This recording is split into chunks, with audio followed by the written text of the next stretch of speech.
আসসালামু আলাইকুম রহমতুল্লাহ।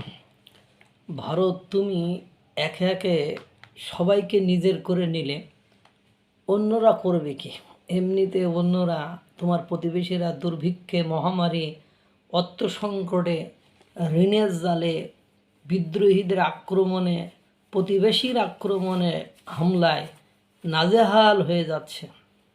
তার ভেতরে তুমি বিশ্বের এক একটি দেশকে এক একটি প্রোগ্রামে ডাকতেছো আর ডেকে ডেকে সব নিজের করে নিচ্ছ।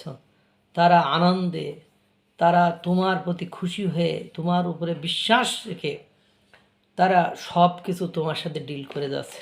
বাকিদের হাহাকার। এই যে ফ্রান্সের প্রেসিডেন্ট ইমানুয়েল ম্যাক্রো এসে কি করে গেল, কি করছে।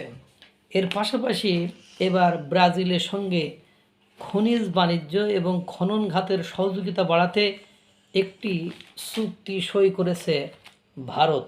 বৈশ্বিক কাঁচামাল প্রতিযোগিতার প্রেক্ষাপটে দেশের ক্রমবর্ধমান ইস্পাত চাহিদা পূরণ এবং উৎপাদন সক্ষমতা সম্প্রসারণের লক্ষ্যেই এই উদ্যোগ।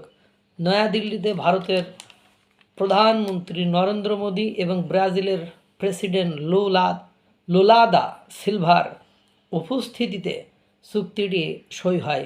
চুক্তির আওতায় অনুসন্ধান, খনন এবং ইস্পাত খাতের অবকাঠামো উন্নয়নে বিনিয়োগ আকর্ষণের উপর গুরুত্ব দেওয়া হবে।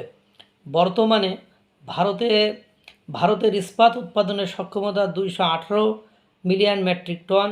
অবকাঠামো উন্নয়ন এবং শিল্পায়নের ফলে দেশীয় চাহিদা বাড়ায় বিভিন্ন কোম্পানি উৎপাদন বাড়ানোর উদ্যোগ নিয়েছে। বর্তমানে দু দেশের মধ্যে বাণিজ্যের পরিমাণ প্রায় 15 বিলিয়ন ডলার। জাতিসংঘ সংস্কার, জলবায়ু পরিবর্তন এবং সন্ত্রাস বিরোধী ইস্যুতেও দুই দেশ একসঙ্গে কাজ করার প্রতিশ্রুতি দিয়েছে। আপনারা জানেন এগুলো ল্যাটিন আমেরিকার দেশ।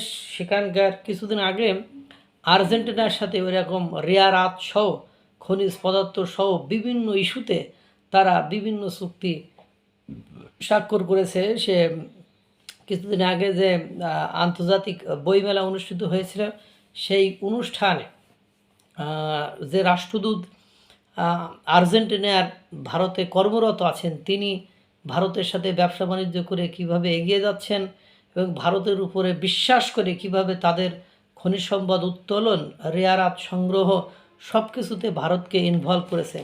এর মধ্যে দেখেন ইসরায়েলের সাথে আবার চুক্তি হচ্ছে কত বিলিয়ন ডলার, 8.5 বিলিয়ন ডলারের আপনার অস্ত্র কেনার জন্য, এবং সেই অস্ত্র আবার ভারতেই উৎপাদন হবে। এরপরে ফ্রান্সের প্রেসিডেন্ট ইমানুয়েল ম্যাক্রোর সাথে চুক্তি হলো, সেক্ষেত্রেও ভারত উৎপাদন হবে। আর রাশিয়ার সাথে ওয়াল টাইম একটা ফ্রেন্ডলি রিলেশন তো আছেই। সুতরাং বুঝতেই পারছেন, মানে কাকে দিয়ে আপনি ভারতকে দমন করবেন?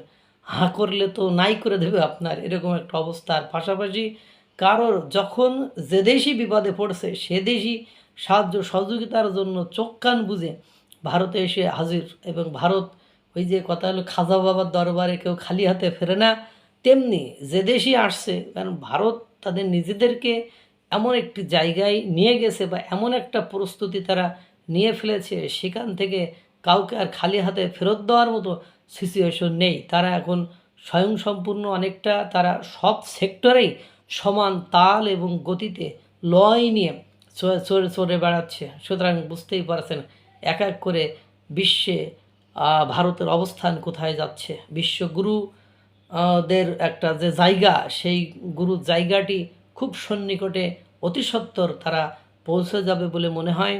আল্লাহ তাআলা সকলকে ভালো রাখুক, সুস্থ রাখুক। আসসালামু আলাইকুম রহমতুল্লাহ।